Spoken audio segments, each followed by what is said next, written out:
I don't like words that hide the truth. I don't like words that conceal reality. I don't like euphemisms or euphemistic language. And American English is loaded with euphemisms because Americans have a lot of trouble dealing with reality. Americans have trouble facing the truth. So they invent a kind of a soft language to protect themselves from it. And it gets worse with every generation. For some reason, it just keeps getting worse. I'll give you an example of that. There's a condition in combat. Most people know about it.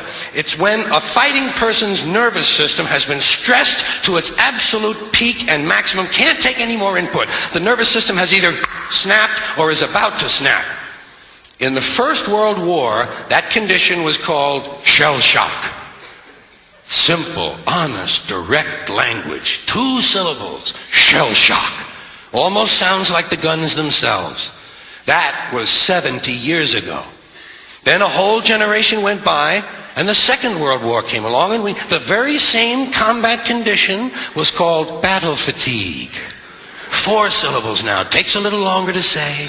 Doesn't seem to hurt as much. Fatigue is a nicer word than shock. Shell shock. Battle fatigue.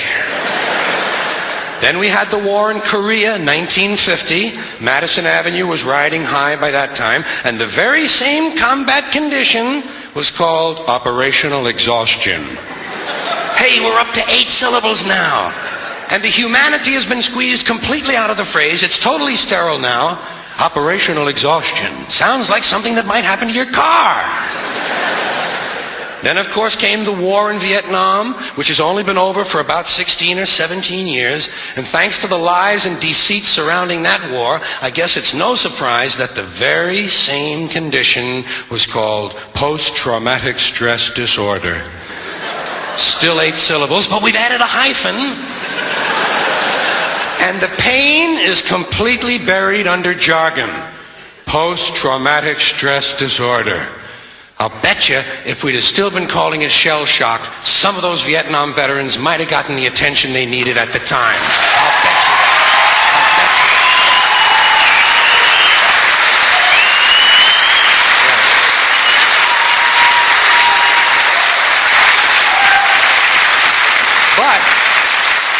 But it didn't happen. And one of the reasons is because we were using that soft language, that language that takes the life out of life. And it is a function of time. It does keep getting worse. Give you another example. Sometime during my life, toilet paper became bathroom tissue. I wasn't notified of this.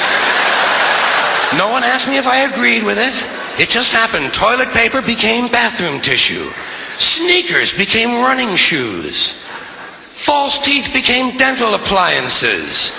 Medicine became medication. Information became directory assistance. The dump became the landfill. Car crashes became automobile accidents. Partly cloudy became partly sunny. Motels became motor lodges. House trailers became mobile homes. Used cars became previously owned transportation. Room service became guest room dining. And constipation became occasional irregularity. When I was a little kid, if I got sick, they wanted me to go to the hospital and see the doctor. Now they want me to go to a health maintenance organization or a wellness center to consult a healthcare delivery professional. Poor people used to live in slums. Now the economically disadvantaged occupy substandard housing in the inner cities. And they're broke. They're broke. They don't have a negative cash flow position. They're fucking broke. Because a lot of them were fired. You know, fired. Management wanted to curtail redundancies in the human resources area. So many people are no longer viable members of the workforce. Smug, greedy, well-fed white people have invented a language to conceal their sins. It's as simple as that. The CIA doesn't kill anybody anymore. They neutralize people. Or they depopulate the area. The government doesn't lie. It engages in disinformation. The Pentagon actually measures nuclear radiation in something they call sunshine units. Israeli murderers are called commandos. Arab commandos are called terrorists. Contra killers are called freedom fighters.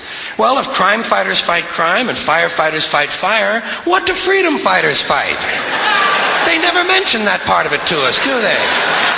Never mention that part of it.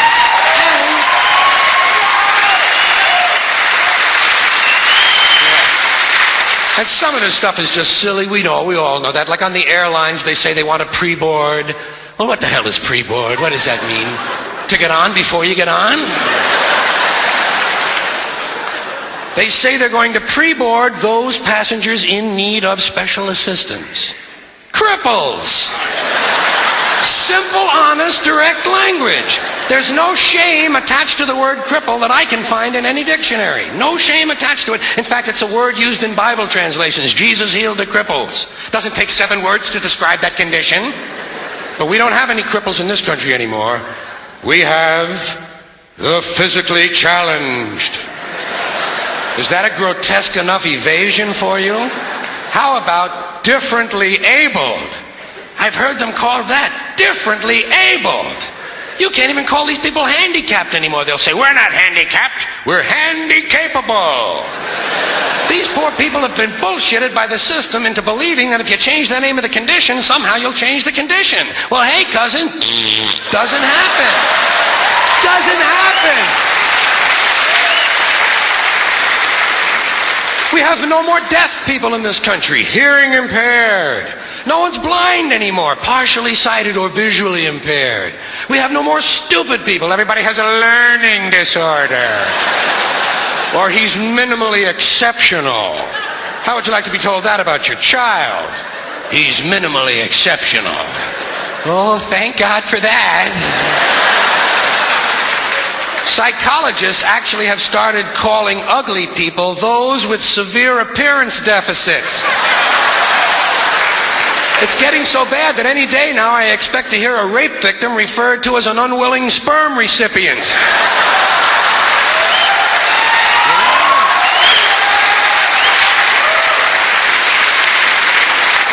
And we have no more old people in this country. No more old people. We shipped them all away, and we brought in these senior citizens.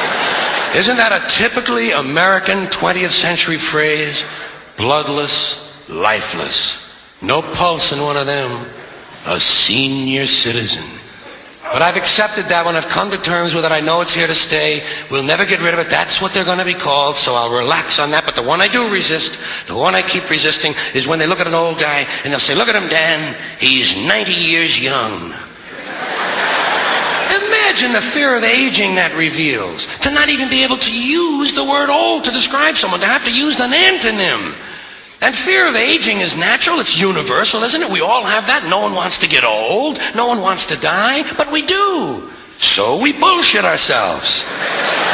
I started bullshitting myself when I got to my 40s. As soon as I was in my 40s, I'd look in the mirror and I'd say, well, I guess I'm getting older. Older sounds a little better than old, doesn't it? Sounds like it might even last a little longer. Bullshit, I'm getting old. And it's okay, because thanks to our fear of death in this country, I won't have to die. I'll pass away.